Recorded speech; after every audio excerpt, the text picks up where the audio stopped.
Welcome to The Culture Shift. We want this podcast to empower you as leaders to make impactful change in your workplace. I'm Vicki and I specialise in transforming organisations through equity, diversity and inclusion initiatives. In each episode, we'll delve deep into the fascinating world of workplace culture. Join me as I sit down with an array of incredible guests, including members of our very own Culture Shift team and industry experts. Through these thought-provoking conversations, we aim to equip you with the knowledge, tools, and inspiration you need to drive positive change in your workplace. Whether it's breaking down barriers, thinking about how you include a more diverse workforce, or fostering a culture of collaboration and belonging, we've got you covered. So let's dive straight into an episode. Thank you for joining us today on this episode of The Culture Shift. I'm going to be joined by Dr. Christopher Owen. We're going to be talking about unlocking success in EDI company initiatives, making sure that it's not just a tick box exercise, and really thinking about the why in tackling workplace oppression. Hi, Christopher. Thank you for joining us today. I'm really excited to have you here.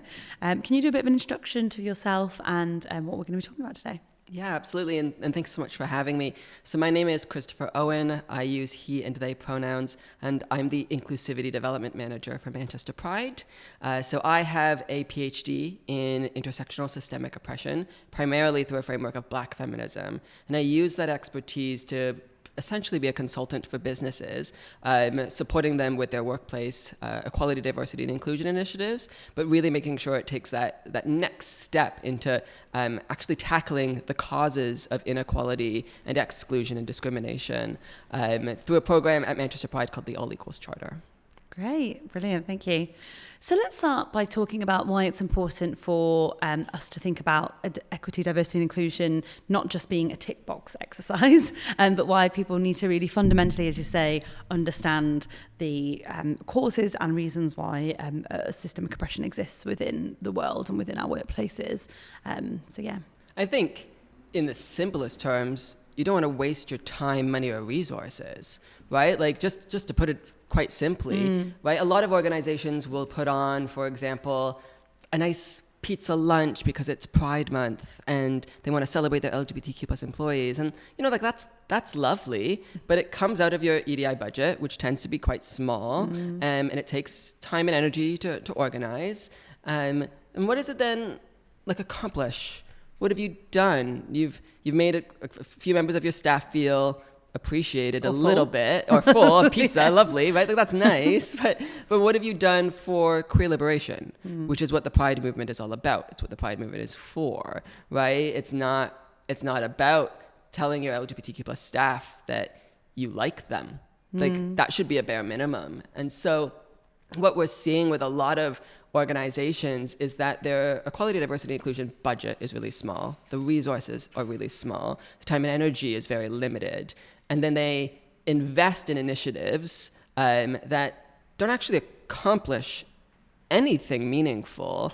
And that's just a waste. It's just a waste for everybody. Okay.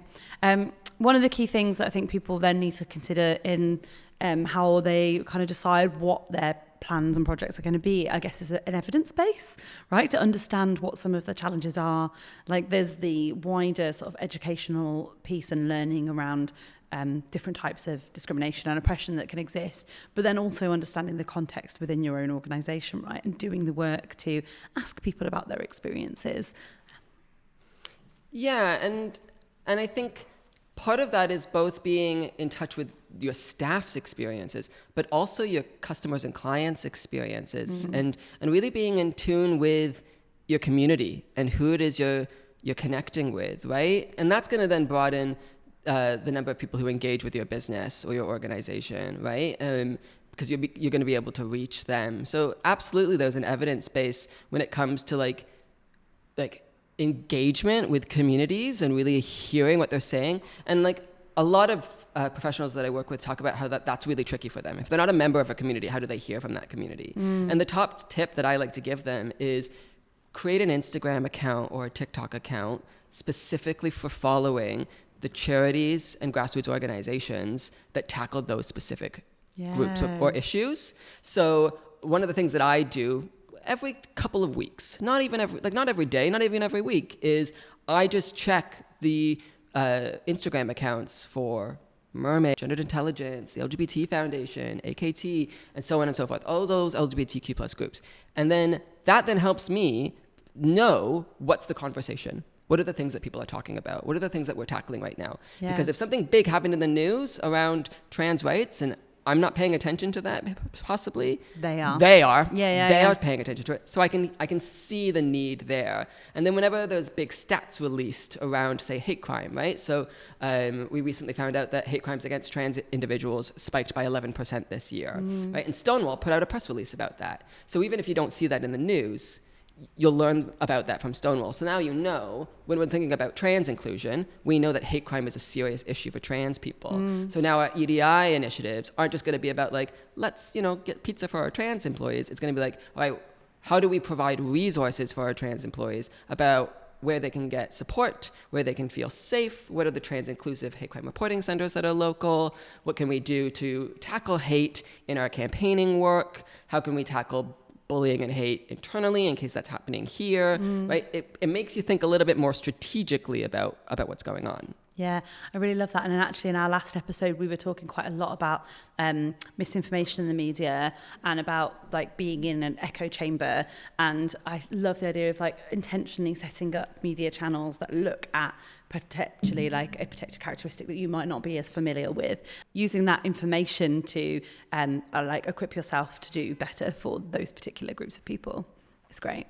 Yeah, I think a lot of people don't feel very confident in their ability to be inclusive. It's like the number one thing that I get from professionals is that they're walking on eggshells around marginalized communities that they're not members of, right? So white people won't know what to say to black people, or straight people don't know what to say to queer people. They're so afraid of getting things wrong that they just don't say anything at all. So when we're thinking about like tick-box exercises in workplaces, this is a really common example. A lot of employers will do like a standard EDI training and unconscious bias training, right?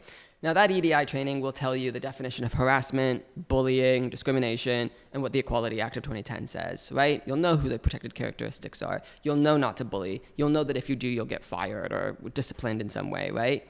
And then you'll take unconscious bias training. And that unconscious bias training is going to tell you that you're inherently likely to bully and discriminate and be mean to other people. And you're going to do it unintentionally and you can't help it. And you're at your core a bad person.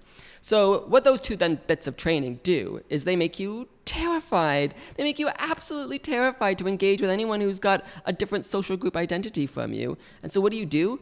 You avoid them at all possible costs, right? Which in and of itself becomes an act of bullying. Right? Absolutely. Right? So now your queer staff or your staff that are people of color or whomever are like completely ostracized in the workplace, but they're also not getting mentored.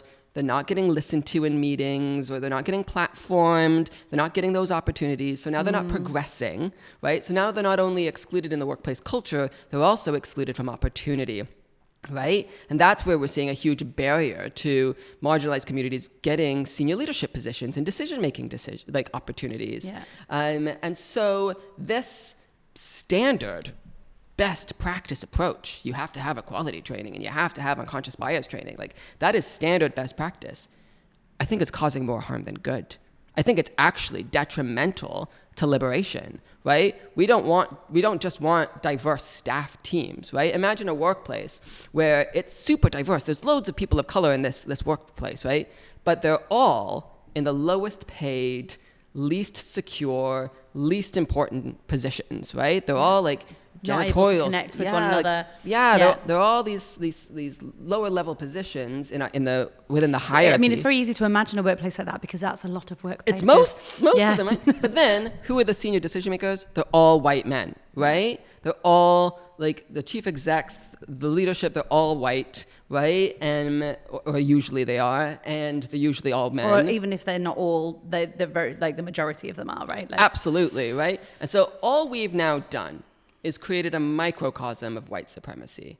That's literally all we've achieved. You might have a 56% people of color workforce and say that you're majority people of color, except you've still created a microcosm of white supremacy. So those tick box exercises where you've hired a diverse staff team and you've done your equality training and you've done your unconscious bias training has actually made things worse. It's actually like become a problem. And so that's why we need to be thinking about like, what are we trying to achieve? What's the point of what we're doing here? Yeah.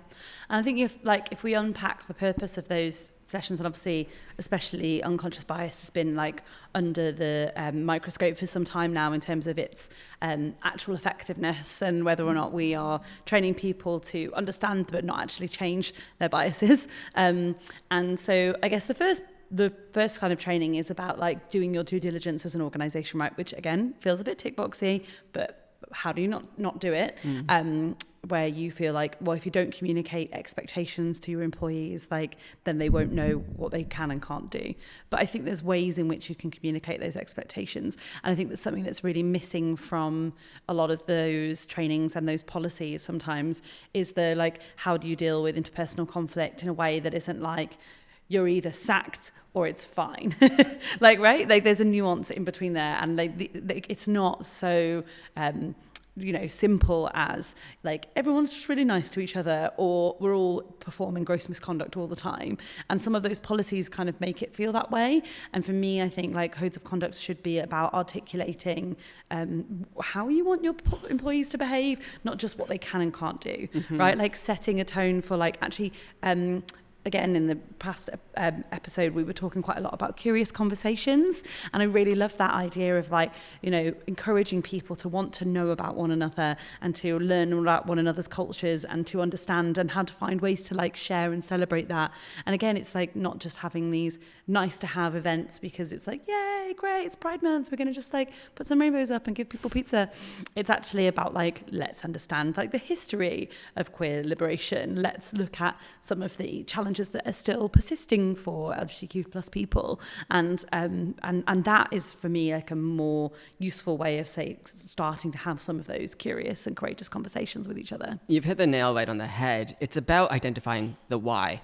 Why should we be trans inclusive? Why should we hire trans people? Well, because like 25% of trans people in this country are experiencing homelessness, right? Like because 50% experience discrimination in getting employment, right? Like that's why we're going to be more trans inclusive, because there are real systemic issues happening. And a lot of workplace equality training doesn't provide a why, right?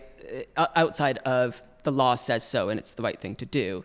Actually, people need that context, and it's not their fault that they haven't been taught that context, whether they're not familiar with it, especially if that's not their job. Like if they're not an EDI professional and they're not passionate about those things, they're not going to know. And that's when then people think that, marginalized communities are getting special privileges or things are hiring people of color is like unfair or something. Like they're unfamiliar with the larger context. So to providing that why is really important. But the thing that I think is also really important, touching on what you just said, is like a really, really old Marxist idea. This is not new, of like building class consciousness, right? So being aware that in a system of oppression, yes, there's white privilege, yes, there's male privilege, et cetera, but unless you're the hyper mega wealthy, right? Like unless you're like a multi-billionaire oil tycoon, the system isn't probably working against you, right? And there's loads of things that we could point at right now, right? We could look at cost of living crisis. We can look at the crumbling state of the NHS. We can look at like housing and food prices. Like we can look at how difficult things are right now. And you can be a white cis het man who is struggling now. On a median income as well, yeah, right? Right? And that to me is part of the challenge sometimes with the kind of concept of class, right? Is like people will be like, but I earn a decent wage, I've got a roof over my head, like I am not oppressed in a class like kind of context. But you're right, like if you are still feeling the pinch of this, and that might be like, and it shouldn't be stuff like, well, we've decided not to buy any new clothes or go on holiday this year so we can pay our additional mortgage, right? like payments. That's not the same, yeah. Like that is not being in a privileged position financially. Yeah. Like you might not be worrying about whether or not you have a roof over your head, because you can still choose to not have some of those luxuries and still keep a roof over your head. But that is still a really stressful experience to be having, right? And we shouldn't be foregoing all of these like opportunities to have a nice life in order to just like basic survival.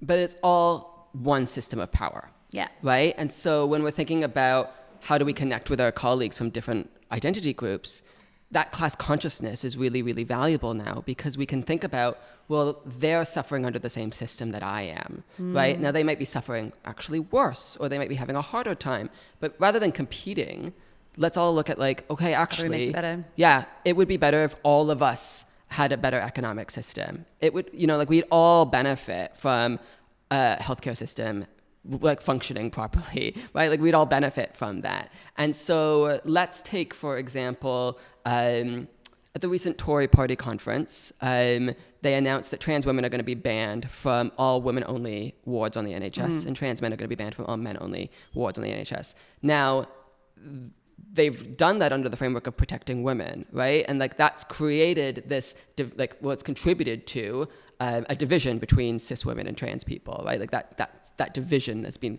sort of like fabricated there. But when we look at the data, we see that there have been no formal complaints or tribunals. Like nothing against trans women on women-only wards. Nothing at all. But what issues are women facing in healthcare?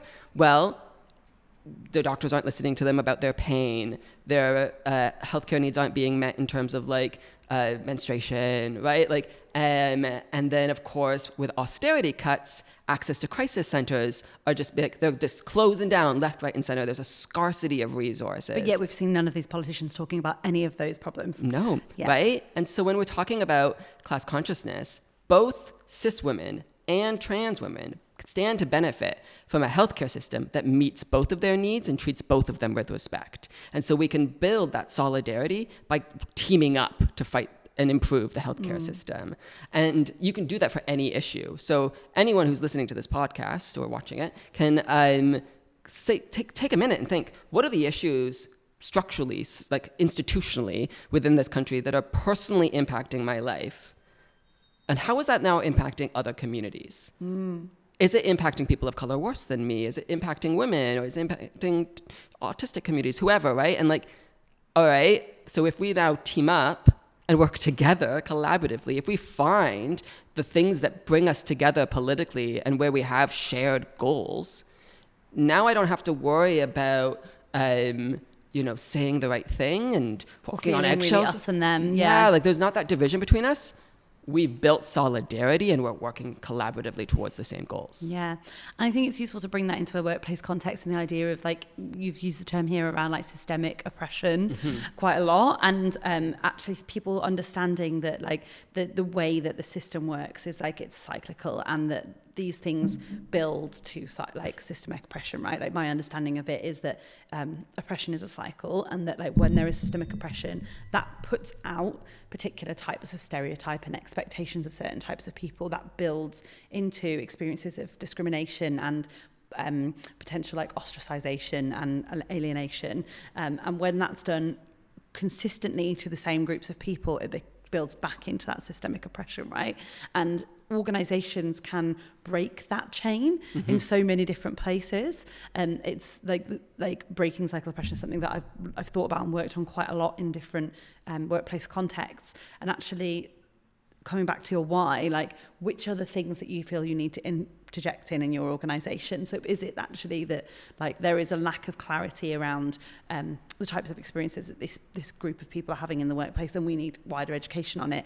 Is it that actually there is a progression barrier for these groups of people, and not looking at, it's a deficit of those people, but it's a deficit of the organization, and how is the organization causing those barriers, and what can we do to put in place to help break those barriers down? So what types of interventions might encourage or support people to climb up? I used to work on a program around sponsorship rather than mentorship. Now, mentorship absolutely has its place, and it's a useful intervention for a lot of people, and there's lots of things like reverse mentorship happening now, and those are really great opportunities.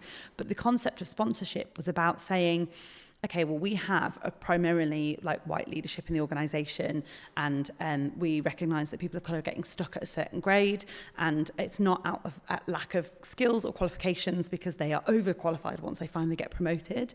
It's actually about a foot in the door. It's seeing someone like me, and if there isn't someone like you, if you haven't got role models, then having a sponsor who can say, actually, this person's really fantastic, and I'm going to bring them along and like bring them into the space so they can get to know. It's kind of like the opposite of nepotism. Mm-hmm. It's like if you haven't got that connection already, it's about opening those opportunities. There was one particular example of a head of department who was sponsoring a woman who was really interested in becoming a like business development manager in that team, but she'd never had any experience of budgets before, like managing budgets, and so her sponsor was like, well, I'm going to bring you in on my budgeting meeting, and it was just like a shadowing opportunity, and it meant that she got to sit down and work through the budgeting process, and the next time she applied for a business development manager role, she was able to say, yeah, I've not actually had a post like this before, but I understand exactly how the budgeting process works, and she got the job. And it's like, those sorts of interventions can be really powerful at looking at where are the systemic problems and how are we addressing them. Yeah, that's brilliant, really, really brilliant. And one of the things I think that can really help organizations with driving initiatives like that is to recognize that meritocracy is a myth, right? That people don't get opportunities because they've earned them and deserved them. They've been given opportunities because they knew the right person, or because they're a man, so people listened to them, or because they're white, so people respected them, right? And when we look at progression and opportunity and leadership, what we're often seeing is that there aren't a lot of women of color in positions of leadership, not because they can't lead or because they're not smart or hardworking or dedicated. Like, that's not the reason, right? It's because people haven't valued them and seen them. And so in meritocracy, we tend to think that people who are in leadership positions, they got that off of merit, they deserve to be there. And people who don't have those leadership positions didn't deserve to get those positions. Yeah. And that's just simply not true. That's not the world we live in. Yeah. And sometimes we want to live in a world of equality, right? And I get people saying to me all the time, like, well, if we're all equal, Christopher, then why isn't it like this? And I have to be like, oh, but we're not. We're not all equal. We should be, and we're working towards it, but we're not. So we can't have meritocracy under an unequal system. No, meritocracy and systemic oppression are polar opposites. So you either believe that we live in a society of meritocracy, or we live in a society that has oppression in it. But we can't have a society that's both. And so if you believe that oppression exists, that racism is real, then you have to admit that we don't live in a fair system that gives opportunity to people who work the hardest and who earn it the most. Yeah, absolutely. So we've talked about needing to have interventions in that cycle of oppression in order to, make a difference for people who are experiencing workplace oppression. Can you give any examples of good practice or success stories that you've seen in the companies that you work with? Yeah, absolutely. So I've seen lots, frankly. So one of the success stories that I can share is Auto Trader is one of the clients of the All Equals Charter. This year they were accredited at Role Model, which is our highest level.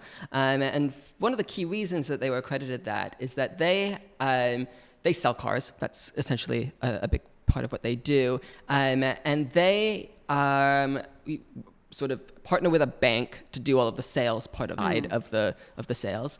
And the forms on that that the bank have don't allow for non-binary identities and aren't trans-inclusive whatsoever. And so Auto Trader turned to that bank and said, we won't work with you anymore unless you make your forms trans-inclusive.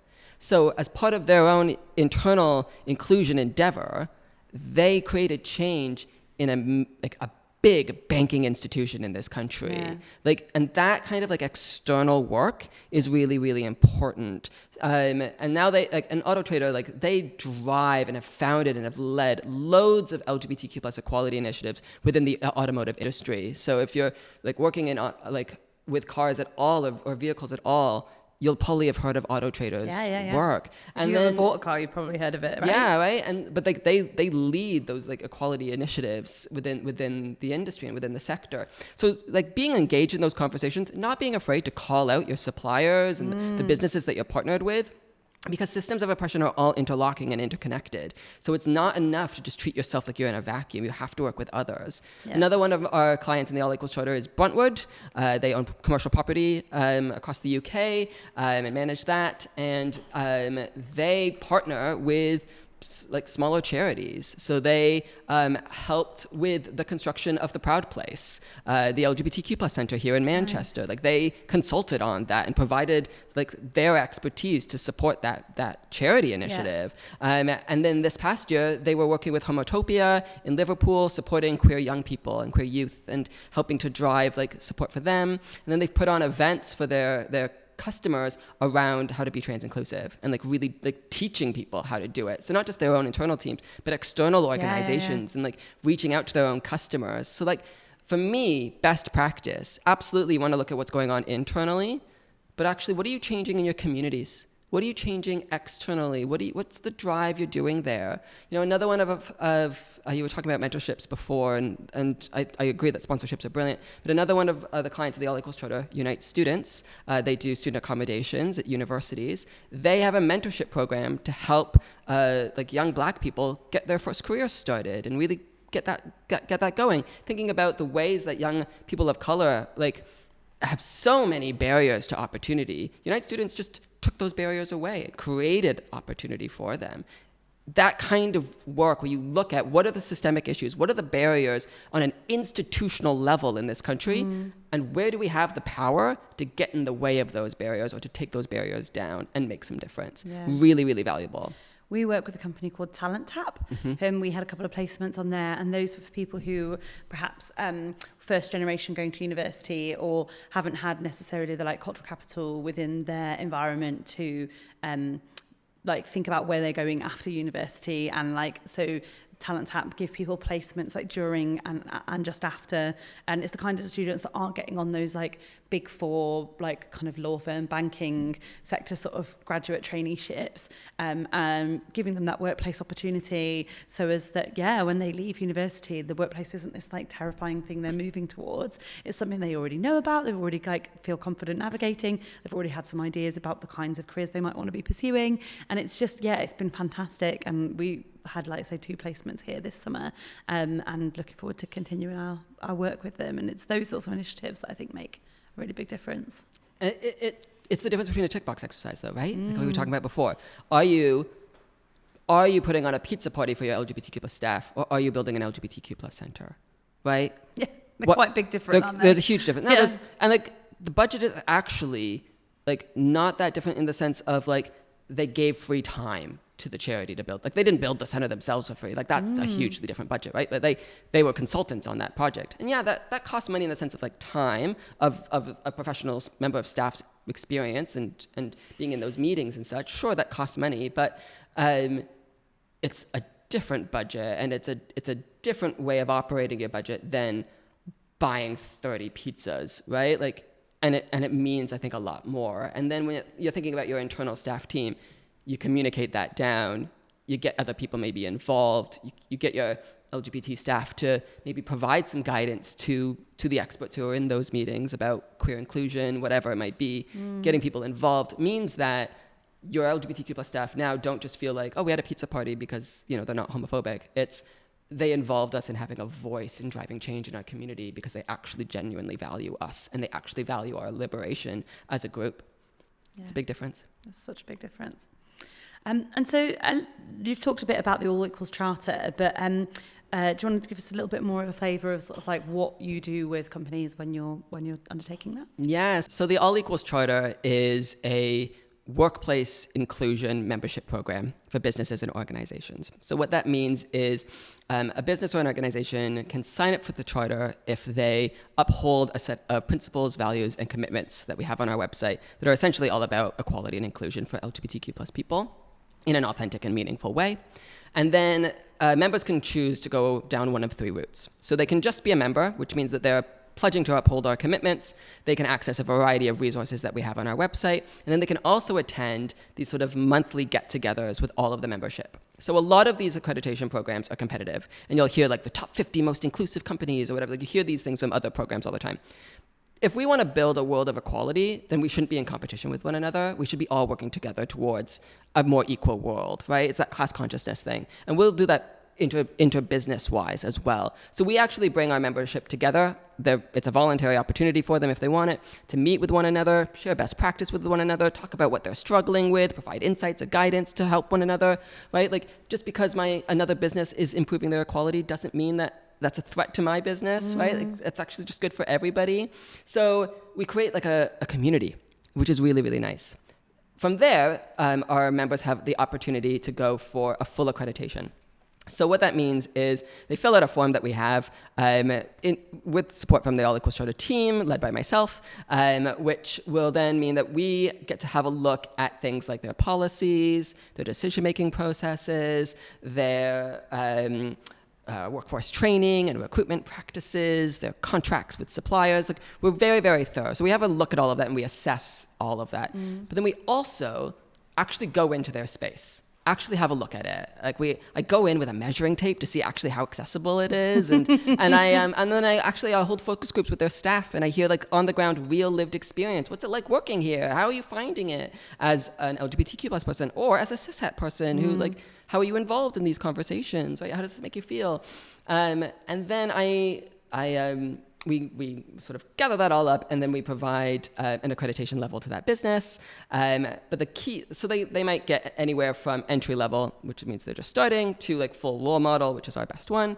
And that's nice. That's like a nice little sticker that they can have, I guess. But like the real value is that they get bespoke feedback. Yeah. It's not just like, well, here's best practice. Here's a list of tick boxes that you didn't meet. Go and do them. It's this is how your organization operates. You're on a journey. You're currently at step A of that journey. We're going to move you to step B, right? And next year we'll go to step C, and we'll move you slowly in the steps that make sense for you and your organization and who you are. Now, some of our members don't feel like they're ready for that full assessment. That's too much for them. They already know that they're not very good at inclusion. They're at the beginning of their journey. And so we've developed something that I've never seen anywhere else before called the Getting Started program, where we give them the same form that we would do for the accreditation assessment, but rather than having them fill it all out and get assessed, they just say, yes, we have that, or no, we don't. And then everything that they don't have, we then provide, we then build an action plan, and we work on it. And I provide quite a long consultation period for them, helping them to develop an action plan and get those things sorted. Yeah. So no matter where somebody is in their accreditation or their inclusion journey, the All Equals Charter is designed to provide them with the resources, provide them with the community, provide them with the consultations to get the ball rolling to continue their inclusion journey to move forward. Yeah, brilliant.